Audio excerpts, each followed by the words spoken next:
Hi there. It's July the 18th and we're continuing our voyage for the first book of Chronicles. We're in chapters 26, which we're completing, and we're going into chapter 27. We saw in chapter 26 already that the subdivision of the tribe of Levi, the Korahites, are responsible for the stewarding, for the gatekeeping of the tabernacle and later of the temple. And we saw that they are given by lot the different doors to keep, and so here they are assigned to the south, north, east, west gates to maintain the integrity and the security of the temple, and to make sure that people who are coming in are ready for worship and are prepared for worship and are fit for worship, and applying the Torah and making sure that those who are coming into the presence of God are ready for the presence of God. Then at the end of going on in chapter 26, we come on to the tribe of the Gershonites. And the Gershonites are the sub-tribe of Levi who are responsible for the materials of the temple and tabernacle. They're responsible for the instruments and the vessels and for the furnishings and for their maintenance and for their placing. And so we see them given their place in the orders of the new tabernacle, the new temple that David is setting up. Then at the end of chapter 26, there's a reference to some of the governance of the provinces, and particularly the governance of the area of Gilead to the east of Jordan, or the tribes of Reuben, Gad and Manasseh, the half tribe of Manasseh, which are given sub-government from David. Then we go on into chapter 27, and in chapter 27 we see the organisation, the arrangements for the household guard, the household bodyguard, the royal guard of David. And we see that David has, there are courses of guards who come month by month. Each month there's a different unit of the royal guard who comes and stands guard and watches over the royal household. And this is something that is obviously considered a great responsibility, a great privilege.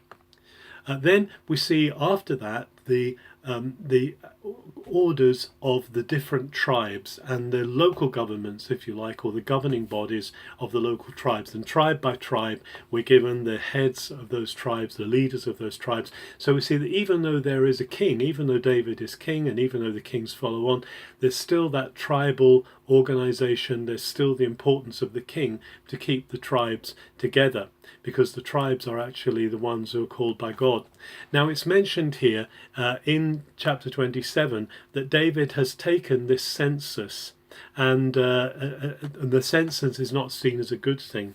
It's said actually that David didn't take the names of those who were below 20 years of age in the census, because he acknowledged that God had promised that he would make the inhabitants, the descendants of Abraham and the inhabitants of Israel, as numerous as the sand on the seashore and the stars in the sky, and therefore there's no point in trying to number the sand or the stars.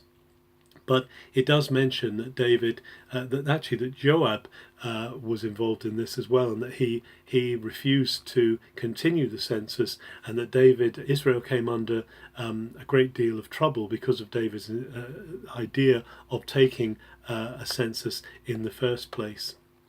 So these are all things which David puts in place as part of the rulership of his kingdom, as part of the unfolding of the work of the temple, and these are things which he will pass on to his son, King Solomon. We also see at the end of chapter 27 the establishment of all of the different areas of the king's household, his flocks, his cattle, his goods. All of those things are also being looked after. So we see at the end of chapter 27, we're looking at a very ordered kingdom, in the sense ordered both in the worship, in the temple and the tabernacle, which David is anxious to put in place, but also in terms of his own household, there is a clear organization, a clear order. God is a God of order. God is a God He's put things in place in the universe in an ordered way. It's amazing how many things depend on other things, contingent on other things. And in his order, God is seeking to facilitate life. Order is always there to facilitate life. Order is never an end in itself. It's always there to bring life. And so in the ordering of the temple, in the ordering of his household, David is seeking to bring life and to release people. We need to be sure that in our own ordering of life and in the ordering of the things that we do, we're not just doing it to put